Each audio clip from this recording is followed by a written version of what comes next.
फरमाए, फिर ये अपने दिल की बातों पर जो छुपाया करते थे पेशेमान होकर रह जाएंगे। और उस वक्त मुसलमान ताज्जुब से कहेंगे कि क्या ये वही हैं जो अल्लाह की सख्त सख्त कस्में खाया करते थे कि हम तुम्हारे साथ हैं? उनके अमल अकारत गए सो वो खसारे में पड़ गए। ए ईमान वालो, अगर कोई तुम में से अपने दीन से फिर जाएगा तो अल्लाह ऐसे लोग पैदा कर देगा जिनको वो दोस्त रखे और उसे वो दोस्त रखें, और जो मोमिनों पर नरमी करने वाले और काफिरों पर सख्ती करने वाले हों, अल्लाह की राह में जिहाद करें और किसी मलामत करने वाले की मलामत से न डरें। ये अल्लाह का फजल है, वो जिसे चाहता है देता है, और अल्लाह बड़ी कुशाइश वाला है, सब कुछ जानने वाला है। मुसलमानों, तुम्हारे दोस्त तो अल्लाह और उसके पैगंबर और वो मोमिन ही हैं जो नमाज पढ़ते और ज़कात देते और अल्लाह के आगे झुकते हैं। और जो शख्स अल्लाह और उसके पैगंबर और मोमिनों से दोस्ती करेगा तो वो अल्लाह की जमात में से होगा, और अल्लाह की जमात ही गलबा पाने वाली है। ए ईमान वालो, जिन लोगों को तुमसे पहले किताबें दी गई थीं उनको और काफिरों को जिन्होंने तुम्हारे दीन को हंसी और खेल बना रखा है दोस्त न बनाओ, और मोमिन हो तो अल्लाह ही से डरते रहो।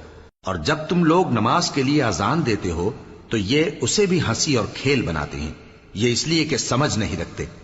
कहो कि ए अहले किताब, तुम हम में बुराई ही क्या देखते हो, सिवाय इसके कि हम अल्लाह पर और जो किताब हम पर नाजिल हुई उस पर और जो किताबें पहले नाजिल हुई उन सब पर ईमान लाए हैं, और ये कि तुम में अक्सर बदकिरदार हैं। कहो, क्या मैं तुम्हें बताऊं कि अल्लाह के यहां इससे भी बदतर जजा पाने वाले कौन हैं? वो लोग हैं जिन पर अल्लाह ने लानत की और जिन पर वो गजबनाक हुआ, और जिनको उनमें से बंदर और सूअर बना दिया, और जिन्होंने शैतान की परस्तिश की, ऐसे लोगों का बुरा ठिकाना है, और वो सीधे रास्ते से बहुत दूर हैं। और जब ये लोग तुम्हारे पास आते हैं तो कहते हैं कि हम ईमान ले आए, हालांकि कुफ्र लेकर आते हैं और उसी को लेकर जाते हैं, और जिन बातों को ये छुपाते हैं अल्लाह उनको खूब जानता है। और तुम देखोगे कि इनमें अक्सर गुनाह और ज्यादती और हराम खाने में जल्दी कर रहे हैं। बेशक ये जो कुछ करते हैं बुरा करते हैं।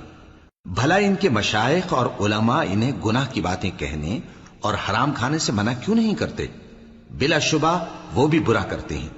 और यहूद कहते हैं कि अल्लाह का हाथ बंधा हुआ है, यानी अल्लाह बखील है। इन्हीं के हाथ बांधे जाएं और ऐसा कहने के सबब इन पर लानत हो। असल यह है कि उसके दोनों हाथ खुले हैं, वो जिस तरह और जितना चाहता है खर्च करता है।